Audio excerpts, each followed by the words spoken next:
Hi, herzlich willkommen zu einer exklusiven Folge von Histutorial, dem Geschichtstutorial des Deutschen Historischen Museums, das Fragen an die Geschichte einfach mal anders stellt. Mein Name ist Mirko, ihr kennt mich vielleicht auch als Mr. Wissen to go und unsere Frage heute lautet: Wie wählt man demokratisch? Eines der wichtigsten Merkmale der Demokratie ist die Beteiligung der Bevölkerung an der Regierung über Abstimmungen und Wahlen. Das geht dann hier über solche Wahlzettel, kennt ihr, falls ihr schon 18 seid und schon mal in einer Wahlkabine wart. Demokratische Herrschaft beruhte immer schon auf Zustimmung und immer wieder haben sich verschiedene Formen der Mitbestimmung herausgebildet.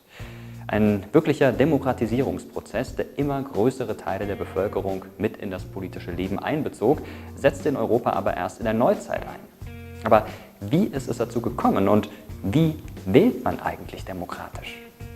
Die für das europäische Mittelalter größtenteils auf Vererbung beruhende Adelsherrschaft wurde mit der amerikanischen Unabhängigkeitserklärung von 1776 und der französischen Revolution von 1789 grundsätzlich in Frage gestellt.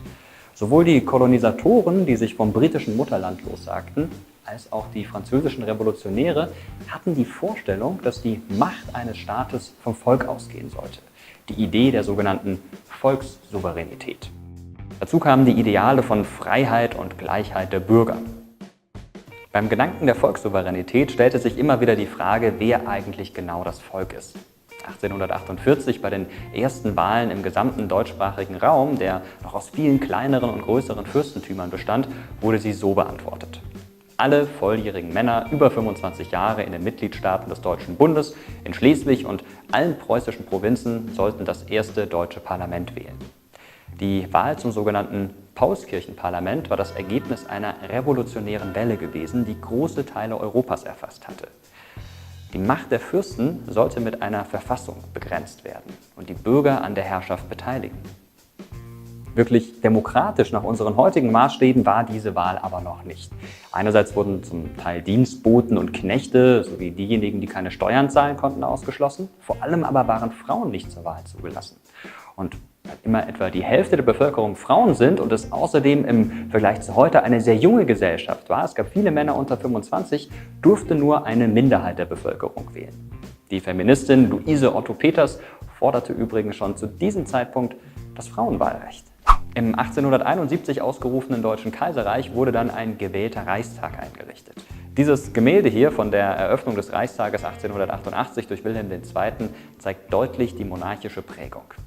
Ähnlich wie die Abgeordneten links im Bild blieb das ganze Staatswesen auf den Kaiser ausgerichtet. 1913 wurde das Staatsbürgerrecht für alle Bundesstaaten einheitlich geregelt und damit auch der Zugang zur Wahl. In der Debatte kamen auch antisemitische und rassistische Argumente zum Tragen, was zur Einführung des bis heute wirksamen Abstammungsprinzips führte. Die Staatsbürgerschaft sollte von den Eltern an die Kinder weitergegeben und nicht durch den Geburtsort entschieden werden. Den Reichstag wählen durften wieder nur volljährige Männer, aber die Wahl war geheim. Es durfte also nicht überwacht werden, wer wen wählt, und jede Stimme zählte eigentlich gleich viel. Nach dem absoluten Mehrheitswahlrecht wurde in jedem Wahlkreis ein Abgeordneter gewählt. Wer über die Hälfte der Stimmen erhielt, kam in den Reichstag, die anderen Stimmen verfielen. Weil aber die Bevölkerung in den Städten und Industriezentren stark wuchs, die Wahlkreise aber nicht angepasst wurden, zählten die Stimmen aus den dicht bevölkerten Gebieten deutlich weniger. Auf Ebene der Länder und Gemeinden war das Gewicht der Stimmen wie beim seit 1850 gültigen preußischen Dreiklassenwahlrecht immer noch an den Besitz gebunden. In Preußen bestimmten die Reichsten 4% sowie die Ärmsten 84%, jeweils ein ganzes Drittel der Wahlmänner für das Abgeordnetenhaus und die Gemeindevertretungen. Trotz der Bemühungen der proletarischen und bürgerlichen Frauenbewegung konnten Frauen nach wie vor nicht wählen. All dies änderte sich dann mit der Novemberrevolution von 1918. Am 12. November wurde die Einführung eines demokratischen Wahlrechts beschlossen. Wählen konnten nun alle Erwachsenen über 20 Jahre. Alle Parteien konnten frei miteinander konkurrieren. Die Gewichtung von Stimmen nach dem Steueraufkommen, wie beim Dreiklassenwahlrecht, wurde abgeschafft. Außerdem wurde die Verhältniswahl eingeführt. Das bedeutete, dass sich das Verhältnis der Stimmen jetzt direkt in der Verteilung der Mandate im Reichstag widerspiegelte und keine Stimmen mehr verfielen, wie beim Mehrheitswahlrecht. Auf den Wahlplakaten und auf Fotos vom Wahltag sind die Veränderungen heute noch nachvollziehbar. Auch Frauen standen an den Wahllokalen. Die Weimarer Republik sollte aber keine 14 Jahre alt werden. Nach schweren politischen und ökonomischen Krisen und einem Erstarken von republikfeindlichen Parteien wurde Adolf Hitler 1933 zum Reichskanzler ernannt und die Macht so den Nationalsozialisten übergeben. Die Nationalsozialisten beseitigten sowohl die Demokratie als auch die Gegnerinnen und Gegner der Nazis. Demokratische Wahlen sind also keine Garantie dafür, dass Demokratien Bestand haben oder alle Wahlberechtigten auch demokratisch wählen.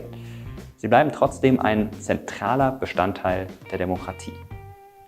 Und jetzt würde ich gerne mal was von euch wissen. Habt ihr Ideen, wie man Wahlen noch demokratischer machen kann? Was müsste da passieren? Schreibt es gerne unten in die Kommentare. Ich bin gespannt, was ihr so darüber denkt. Danke euch fürs Zuschauen und bis zum nächsten Mal.